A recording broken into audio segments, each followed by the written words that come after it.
Every rabbit, you won't have the bullets when a deer comes along. You start pulling up the chain and say, where is it that we find the real problem in this situation? So having learned the hard way, we started moving up the supply chain to understand where the real problem is, and we realized that the real problem is at the source, at the very source. So I'm going to come to that in my presentation.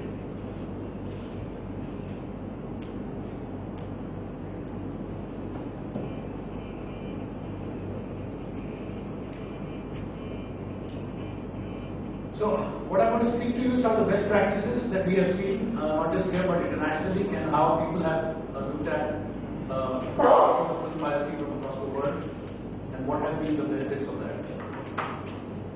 One of the best examples, believe it or not, is right here sitting in front of me in Andhra Pradesh, of how they fight piracy. And that's my partner here, my partner in fighting piracy here, the AP Film Chamber, and thank you for the words that you spoke. You guys have been really spectacular, I would say. This is a great model state, and I really am proud of the fact that I'm a Hyderabadi, that I can talk about it everywhere in the world. That we are doing such a good job of fighting piracy in this part. Who are we? We are basically the representatives. The Motion Picture Association of America represents these 6 big Hollywood studios. We represent their interests. Our job is to promote and protect the interests of these big 6 studios. But as Keshav Reddy just mentioned, what lies beneath the red carpet? What is the role of the film industry? We did a report which we gave to the government on the contribution of the Indian motion picture and television business to the Indian economy. It's about 50,000 crores as a contribution, with a gross output of 150,000 crores. It generates 1.8 billion jobs. And like you rightly said, beyond the red carpet, for every film that you see, there are 300 people working there, directs, and plus indirects. For the local area gets catering, food, supply, everything here goes back into the local economy. It generates a lot of jobs. It's a job-intensive thing. But what we see is the premiere, the splashing cars, and everything else. But that's not what we're talking about. The real business is done by the people who are, like you rightly said, behind the screen, who are working day in and day out. And that's the blue carpet that we talk about. And these are daily wage earners who subsist because of the film industry and whose interests are at stake. And every time a film is stolen or copied, these people's lives are also going into problem. They won't be able to make money, not going to make money. So we have played with content here, and where does this begin? Like we said, we went up the value, the supply chain, to figure out that 90% of the problem starts in the cinema hall. Because of these sophisticated phones, and the devices are shrinking, and they are getting extremely high quality cameras with them. 90% of the problem starts in the cinema halls, where people go and copy the film, and then they sell it to what we call release groups. And these films appear online, sometimes within a few hours, sometimes even a day before, because the film is stolen at various locations. So it becomes extremely complicated to try to police so many locations. India, by the way, has 13,000 cinema halls and about 2,000 multiplex screens. So it's not just the multiplexes, it's also a lot of scattered halls that you have to try and cover. And this impacts the film's performance and therefore takes away from the jobs that I mentioned to you. Now here's a slide which talks to you about the ecosystem I was saying. It's stolen from the cinema hall, and then one copy goes onto the internet, and the other copy you will find it finds its way onto the streets. And that's how it's done. So early copies you will see are pretty, not such great copies which appear online, but within a few hours of release you get a high definition quality film when you see it can go online. So basically, this is what I have defined to you. Anybody who walks into a theater today with these sophisticated phones, it's very, very difficult to track them. And I'm going to talk to you about a couple of case studies that we did and what we found when we did these serials. Sometimes we also have insider jobs, which happens. Today we have something called forensics, where we have fingerprinting. Digital fingerprinting onto the film, by which we know exactly the time, the location, at what hour and what time was the film stolen, at which location it was stolen, which particular hall it was supposed to be playing, and there are what we call digital encryption keys that we only supply to those halls. So the good part of the digital world is that today, within a few hours, we exactly know where exactly the problem has happened, then we can also trace the damage that has happened from there. So it's all about forensics. Some of it comes here as well to the forensic lab for tracing. And then we have also something called the audience scanning, but these are what we call trophy shots of the teens, children, etc. But to be very honest with you, these are not the people we worry about. We are worried about the people who are making money out of these films before we can make the money sometimes. And the government is losing because please understand in the entertainment business, the government is the biggest sleeping partner you find. It's the highest taxed industry in the country. So the government makes money on everything, but the minute it's stolen and put onto the net, the government loses revenue as well. That's why Mr. Modi's statement. So here are some of the devices. And sometimes they are concealed. You even see it in the case of Russia, where they conceal it in a Pepsi can. And the guy looks like he's drinking, but from the Pepsi can, he's actually camcording from the screen. So there have been a lot of instances that we've got them in various ways. And here is a full set of some of the devices that you'll find in the theatre.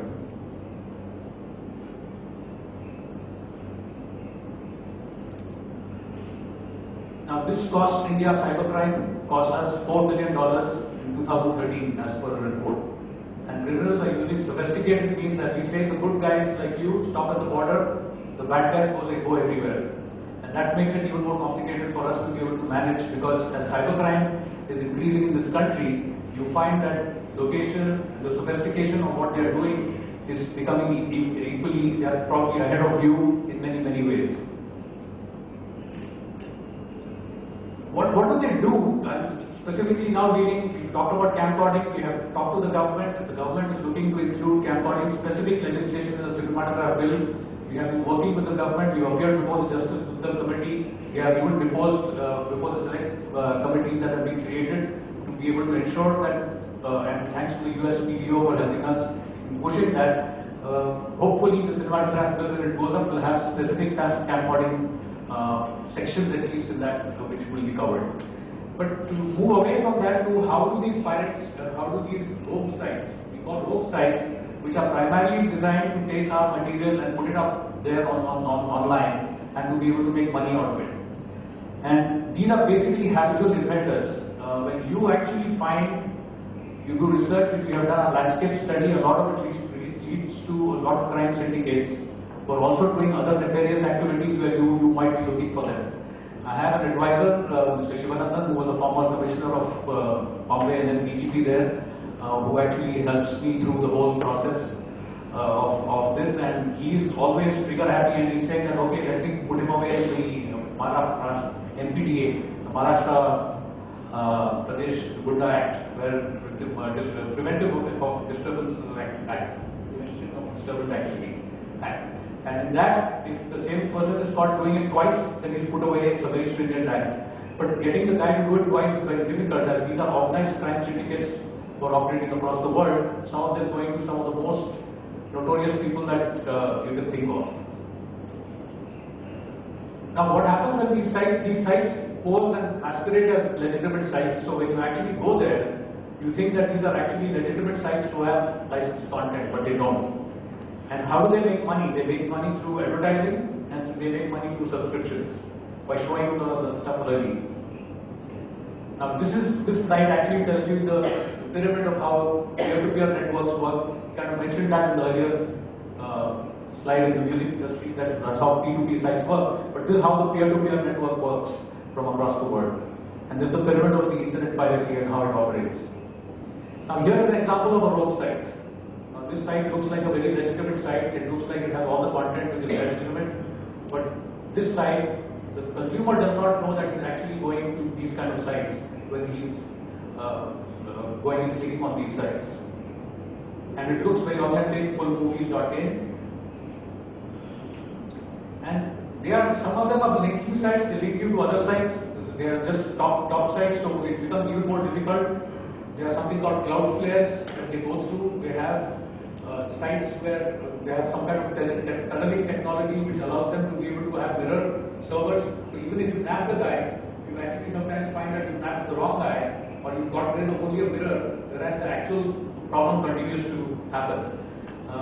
The NPA has had a legacy of several retired police officers working with us, including my bosses they always tell me that we recently did the whole Pirate Bay raid. The Pirate Bay was in several jurisdictions. He was banned. He was avoiding detection. Finally, they traced him to Laos with his girlfriend.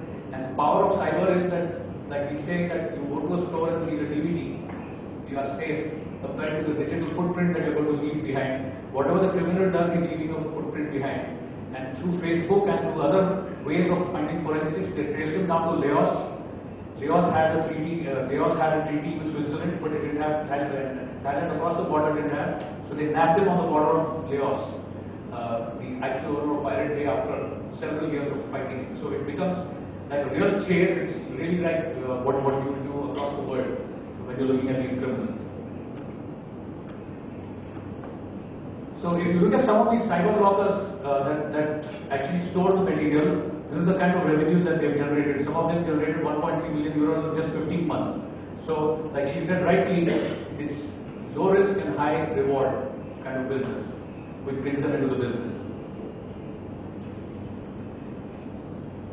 So, as I mentioned to you, they make money through advertising, they make money through subscription by showing the picture early to people, and they have also got affiliate schemes that they work with.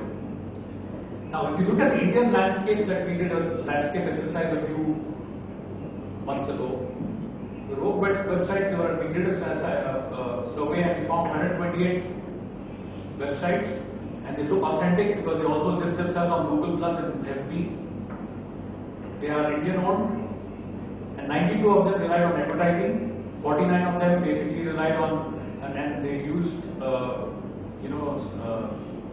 user servers for publicity, and for media storage, public servers, and some of them use content delivery networks to enhance their speeds. And this is a snapshot of the revenue model of how they make money.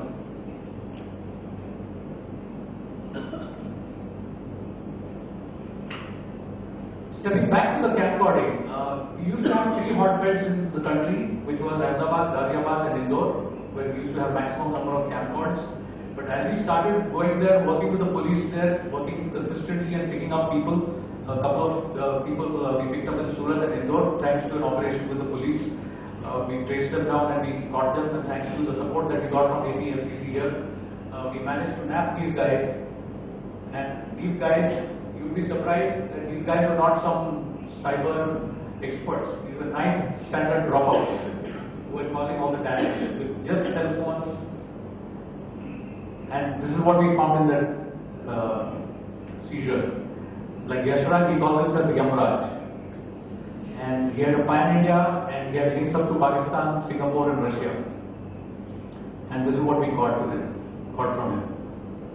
And the other guy was called Nikadon, who was in Surat. And these were basically what we call release groups. Like you have in film business, you have distributors who actually put the movies into the halls. And online you have release groups who actually put it on to all these websites, who camcord the film and then they feed their sources to websites. So these 2 guys were raided in simultaneous operations with our friends here from APFCC, and you see the seizure that we got. And they were doing an enormous amount of damage to us and our members. And the impact of that was felt immediately. We found a 36% drop in camcording. Because these are crime syndicates who are working pan-India. So when you catch a couple of people, it spreads across to everybody else. We've heard the case of the mega upload takedown, and he's now in New Zealand, a big fight going on between the US and New Zealand. And there are more solutions that we're looking at. Something is called the top level domain, as you know, Nixie, which operates the websites. A lot of these sites are in contravention to the rules of Nixie. In terms of the theatre, coming back to the theatre, you have local security checks. We have trained a lot of people. We have done quizzes with the theatre, because that's our first line of defense. We've trained theatre security across the country. Close to about 2,500 theatre managers have been trained to look out for camcording. And we have, wherever possible, we've tried to educate people about the developing technologies and the change that is happening. Coming back to online piracy, we are dealing with the ISP level. We have had several conversations with them. But A lot of them have no incentive to check this because for them they are right now selling bandwidth more than anything else. So basically, what we're dealing with in terms of challenges is one, the provisions of the law. I'm not going to dwell too much on this because it's been done in the past. Understanding of the law, what are the conditions of the law that we can actually use in arresting these people, and what should we do to ensure that the equipment that we seize can actually act as evidence when we want to go in for conviction with these people. Many times we find that equipment is not in good shape, and as a result, by the time of course the case comes up for trial, that equipment is not, especially cyber-related stuff, it's not good enough for us to be able to go for full-fledged conviction. And of course, we have jurisdictional challenges. So what we need to have basically, as I said, is preventive measures, local industry awareness. So we are working here very closely, anti-camcording legislation I talked about, and takedown of syndicates. We've also got, I'll have to get out of this because it's not linked here, but we also had stars. We have so far about 30 film stars who will be talking about piracy. The video I have here is of Deepika Padukone. Probably at the end of this I will talk to you. We have all these stars talking about the importance of piracy and what it causes to them, and the hard work that all these people that we mentioned to you put behind the scenes. Another initiative that we had, which was with our partners here, it's very simple. We launched something called the Indian Movie Cop. It's only to complement you. This basically is an application which is sitting on your iPhone or your phones or Android phones as well, where you can actually get to know everything about the business. You can get to see trailers. It's a very engaging kind of software. If you take a look at the app, it will be great. And it gives you all the laws at your beck and call on your fingertips. So ever you have a doubt, what you have to look out for, just download the app. You will have all the laws that you need for copyright and what you need to do to be able to catch these people. So there it is, including state laws. And this we have launched in multiple languages as well. It's in Telugu, Hindi.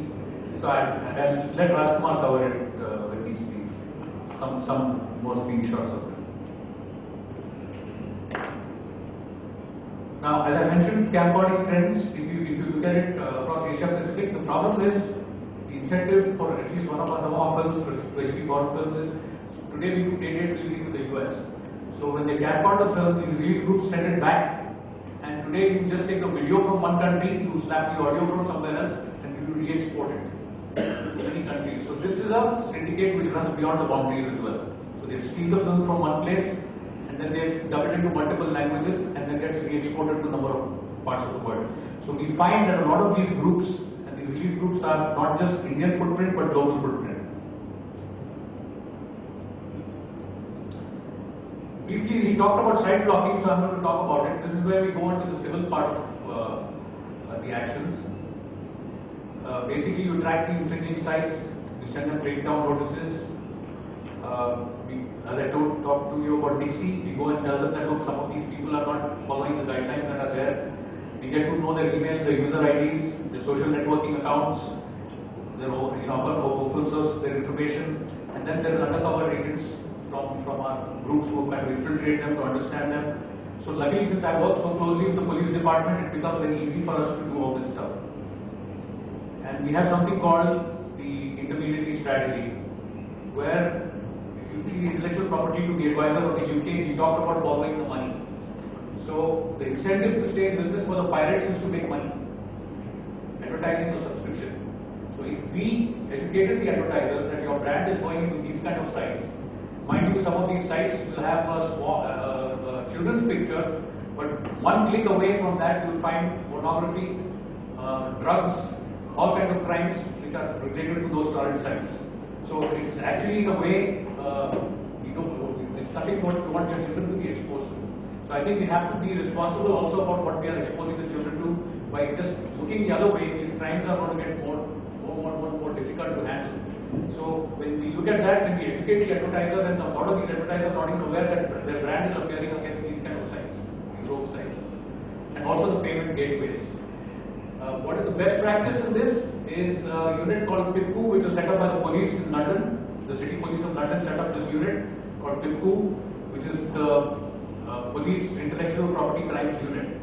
This is a state-of-the-art unit which works brilliantly with the film industry in the UK. And it has come to a point where they work so harmoniously that on a suo motu basis, the industry sets up these are the list of the rogue sites, these are the problem makers, and immediately the police swings into action, sends them notices, and they bring them down.